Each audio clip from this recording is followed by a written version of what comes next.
IndyCar is marketed as a competitive, cutthroat racing series, but on a year-to-year basis, it doesn't exactly follow that formula.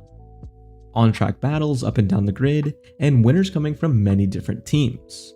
But in the grand scheme of things, only a few of those teams really dominate the series. In a spec series where chassis are the same, how is it that 4 teams win year in and year out, and the other teams can't even get close? In IndyCar right now, the market in general is dominated by 4 teams. Chip Ganassi Racing, your champions, Penske, the owner team that always does well, Andretti, the established giant, and Arrow McLaren, the worldwide superstar.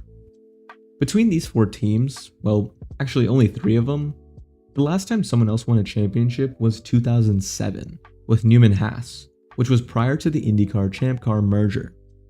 The team to not win a championship there is McLaren, but given their progress since joining the sport and overall presence in the paddock, it's safe to throw them in that group. As a whole, IndyCar markets itself as a spec series, and that driver talent is the primary variable, which is by no means wrong. I do think driver talent is the primary variable, it's just not the only variable. The Dallara chassis is spec, the Firestone tires are spec, but pretty much everything else isn't. Damper components and other small parts are open to team development, and other factors don't have to be physical parts of the car, because engineering prowess, simulator work, data sharing, pit crew quality, strategy experience, and plenty more play a part in things. For example, a Ganassi car and a Dale Coyne car look the same, other than the livery of course. But they roll up to every race with drastically different levels of preparation, data, and human ability behind them. The general premise of declaring it as a spec series creates an expectation of competitive equality, but that's not really possible, and taking a look at every individual part shows what isn't equalized. The biggest factor is money, and that's quite obvious. But money alone doesn't explain what happens, it's about what that money can buy. Because you can't simply just buy a faster car than your opponent. So how does it translate into pace? Most of what I'll mention are the things I said a second ago, but understanding where margins are built are important. First of all is simulator work. Those top teams I mentioned earlier, all of them have way more access and uptime on those simulators. It's always constant.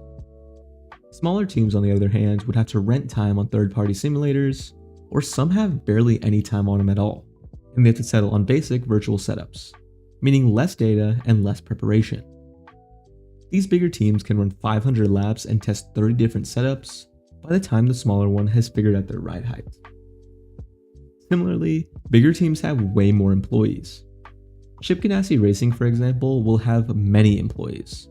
According to LinkedIn, they have 200 to 500, allowing for multiple engineers per car, whereas a team like AJ Foyt is listed at 50 to 200 employees, and there's been reports of having around 40 total. Keep in mind, all of these employees are not engineers. It counts office workers, truck drivers, and everything you can think of. So the difference between the scale of these teams makes a huge issue with efficiency.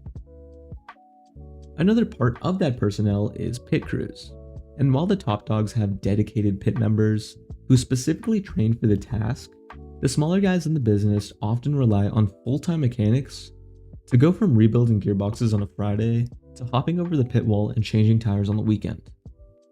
As you can imagine, having a task like that and a team dedicated to it, the part-timers would not nearly be as efficient as the full-time team. Finally, the most obvious advantage is that the bigger teams all have 3 entries.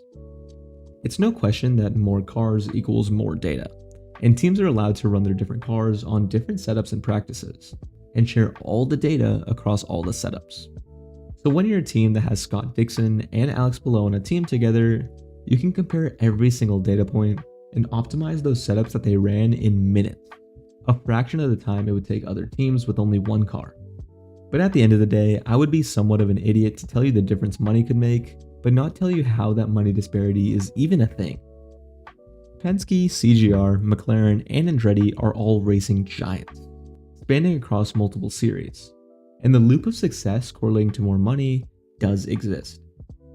I mean, big shot sponsors want to be on a winning car that appears on 90% of the broadcast, Therefore, the price keeps going up and up year by year, and success is rewarded continuously. But recent revelations have solidified this. Prior to the IndyCar charter system, these disparities exist, but they weren't formalized. But by introducing those charters, it effectively freezes it in place. The charter system awards a team a charter to give them a guaranteed entry, but also gives access to leader circle money, which awards funds based on finishing position in the championship.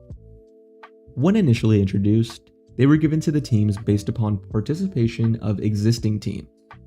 In that scenario, the teams that had the most resources were given the financial protection to keep them where they are, and the pre-existing struggling teams were left more vulnerable. A perfect example of this is Prema, who at the start of 2025, when charters were introduced, were not awarded one. There were plenty of issues with Prema, but being without a charter meant no prize money regardless of performance. But Rahal Letterman Lanigan got an extra $1.2 million despite Louis Foster's entry being 5 points behind Robert Schwartzman. In this way, it makes it really hard to gain momentum as a franchise and actually correlate that to growing to a top-tier team.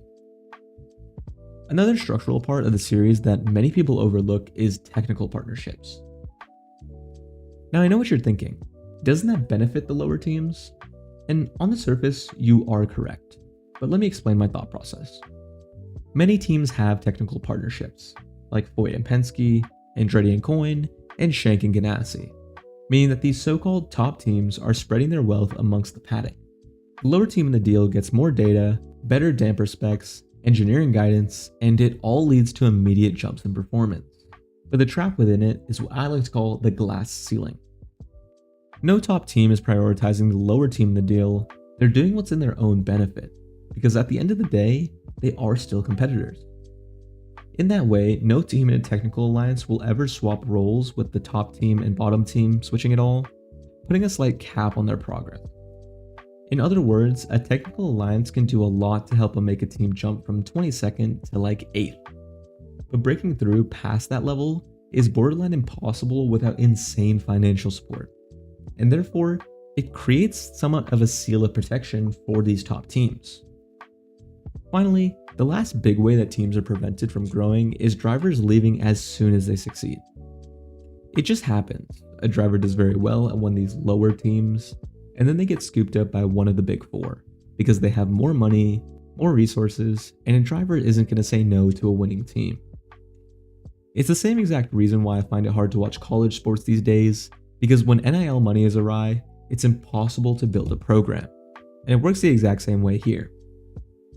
There are clear examples of this, like Christian Lundgaard going from RLL to McLaren, Kyle Kirkwood going from Foyt to Andretti, Alex Palou going from Dale Coyne to Ganassi. I mean, the writing's on the walls. You'd say it's unjust, but it really isn't.